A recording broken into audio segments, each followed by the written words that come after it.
l'heure se court. Je me contenterai de rappeler brièvement les événements récents.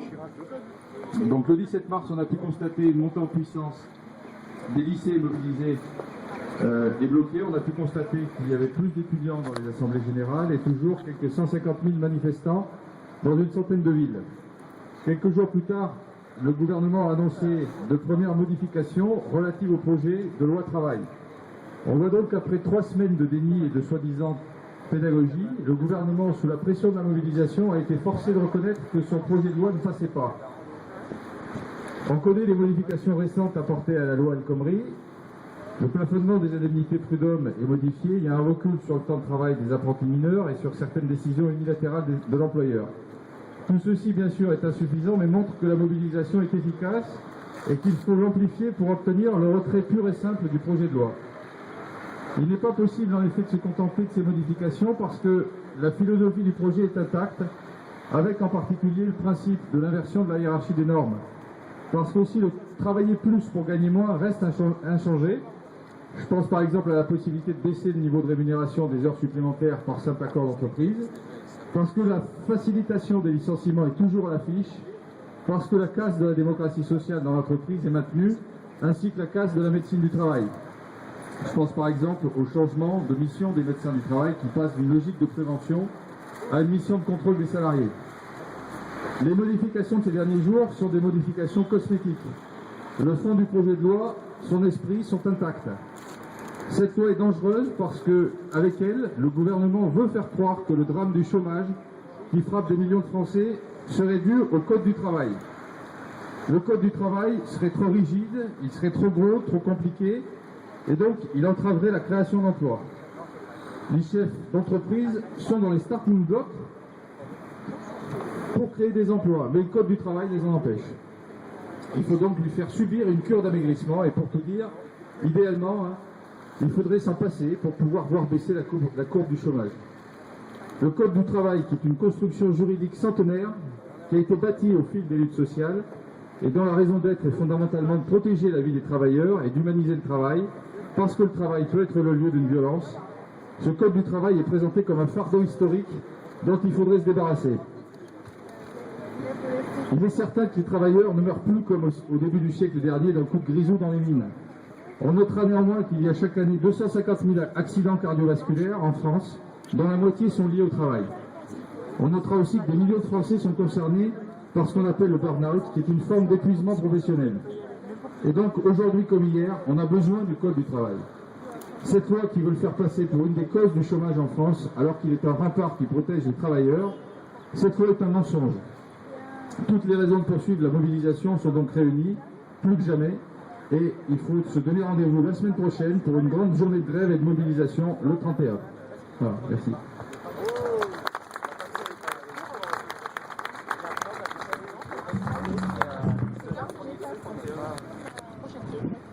Bien, bonjour à tous. Donc, troisième rendez-vous sur toujours le même thème, la loi travail. Et au dire du gouvernement, du patronat, et depuis quelques années, nous sommes bien d'accord, il s'agit d'un pléonasme, le gouvernement et le patronat, c'est la même chose. Les salariés français ne comprennent toujours pas qu'il faut que nous adoptions une nouvelle forme d'exploitation mondialisée. Enfin bref, ce qu'on appelle depuis le 19e siècle le capitalisme, c'est des mots, ce ne sont que des mots. Donc à ce titre-là, il faudrait que les travailleurs soient toujours plus flexibles, plus souples, plus agiles, selon M. Gattaz. Et depuis des décennies, les gouvernements successifs, qu'ils soient de droite ou soi-disant de gauche, n'ont eu de cesse d'inventer des contrats toujours plus précaires, de sacrifier des pans entiers de l'économie, on l'a vu dans l'industrie, dans la métallurgie, dans le textile, et tout cela au nom du sacro-saint dogme de l'austérité, seule voie d'une certaine rédemption économique, prônée bien sûr par l'Union européenne, le Fonds monétaire et la Banque centrale, et la CFDT. Alors l'austérité suicidaire, tant économiquement, socialement que démocratiquement, nous le disons depuis des années, et ça se vérifie, hélas, tous les jours. Malgré ce constat accablant, le gouvernement persiste dans le tout austéritaire. C'est quand même le signe qu'il ira jusqu'au bout de sa logique destructrice de tous les droits historiques des travailleurs, mais aussi des citoyens. je vous le rappelle, je le dis à chaque fois, mais c'est quand même une réalité, nous sommes toujours en état d'urgence, nous ne sommes plus en état de droit. C'est sous ce verbiage technocratique et éventé un retour, je le redis aussi, à l'ancien régime. Ce ne sont pas que des mots, camarades, ce sont hélas des faits. Si la classe ouvrière ne se dresse pas, ce sera vraiment un retour à l'ancien régime. Alors après la loi NOTRe, les lois Macron et toutes les contre-réformes qui sont passées, maintenant c'est le Code du travail, enfin c'est une nouvelle fois contre le Code du travail parce que c'est pas la première. C'est pas la première loi qui est censée détruire le Code du travail, mais celle-ci, elle va bien plus loin que toutes les autres. Et dans ce projet de loi qui a été quand même présenté avec une certaine fermeté par celui qu'on pourrait qualifier du toréador, le Jean Matignon, il a même déjà annoncé dès le départ qu'éventuellement il utiliserait le 49.3. Bon, face à la volonté générale, il a fait un petit pas en arrière, un semblant de négociation, et bien sûr, au miracle, les propositions de M. Berger ont été acceptées, et donc tout ce qui était soi-disant mauvais a été évacué, et il ne reste que le bon. Vous l'aurez compris, concernant nos organisations syndicales, que ce soit la CGT, FO, la FSU, Solidaire, même si l'UNEF et la Fidèle, nous ne sommes pas du tout d'accord. Comme l'a dit le camarade précédemment, l'inversion de la hiérarchie des normes, c'est un mot compliqué pour une chose très simple. À l'heure actuelle, les salariés sont quasiment tous protégés par une convention collective, après par le Code du travail et éventuellement par les accords d'entreprise. L'inversement de la hiérarchie des normes voudrait dire que c'est l'accord d'entreprise, le Code du travail n'existe plus, ou alors c'est une coquille vide, tout le monde le sait, et les conventions collectives, évidemment, n'existeront qu'à la marge. Camarades, c'est un projet que si jamais il se met en place, c'est pas dans 10 ans. Hein.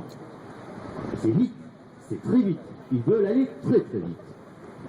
Donc, bien entendu, tout ça est l'objet de manipulation, et on l'a vu encore pour le rassemblement du 17, où les chiffres annoncés disaient que la mobilisation, notamment des jeunes, alors évidemment, Aurillac n'est pas forcément la vitrine d'une ville de jeunes et d'une ville d'étudiants, mais enfin la mobilisation du 17 a été très importante, en tout cas bien plus importante que la mobilisation du 12, instaurée par les soi-disant centrales réformistes.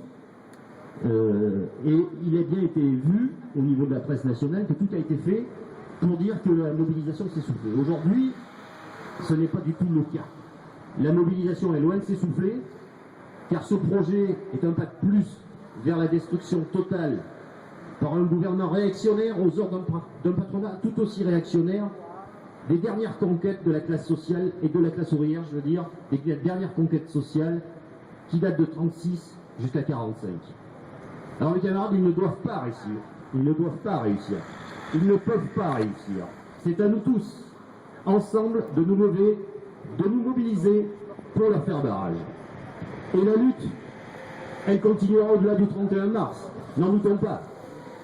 Se posera à ce moment la question, secteur par secteur, entreprise par entreprise, de se donner les moyens de bloquer le pays pour la satisfaction de nos revendications. Je pense que d'ores et déjà, nous pouvons y réfléchir. Mais avant tout ça, bien entendu, tous en grève et en manifestation, le 31 mars, le point de rencontre c'est 10h30 devant la préfecture. Nous vous attendons nombreux. Je vous remercie.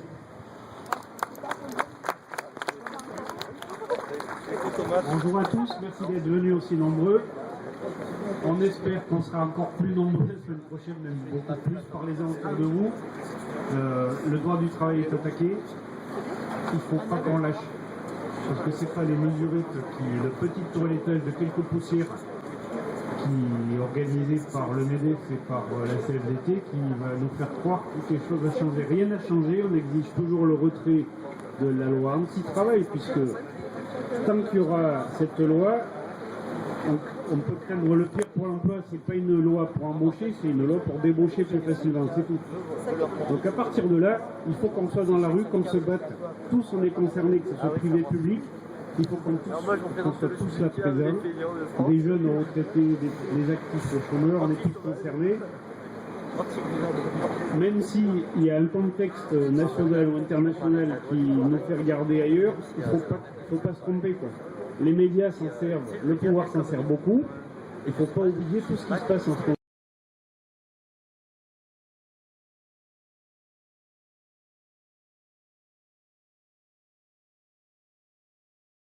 préfecture, après on va se retrouver place des Carmes, par les âmes pour qu'on grossisse nos rangs et pour qu'on fasse du bruit. Merci. Aujourd'hui, vous êtes là pour lutter contre les violences faites aux employés. Et il y a d'autres violences qui sont faites en ce moment à Aurillac. Alors excusez-moi de profiter de ce rassemblement. Il y a déjà eu 2 rassemblements hier. Peut-être vous voyez de quoi je parle. Ce sont les familles qui sont menacées d'expulsion en ce moment. Hier, au conservatoire de musique, des professeurs se sont mobilisés. Des professeurs du collège aussi, notamment pour la famille Abrahamian, mais aussi d'autres familles qui sont concernées par cela. Et mercredi prochain, mercredi 30, à 18h, il y aura une grande marche qui partira du collège Jules Ferry, où est scolarisé Mané Abrahamian, et qui partira donc du collège pour passer par la mairie et se rejoindre devant la préfecture, en espérant modifier la décision du préfet qui a donc notifié à cette famille une expulsion du territoire imminente. Voilà, j'espère que vous serez là aussi mercredi et jeudi, parce qu'actuellement l'actualité est très chargée dans le Cantal comme en France. Merci.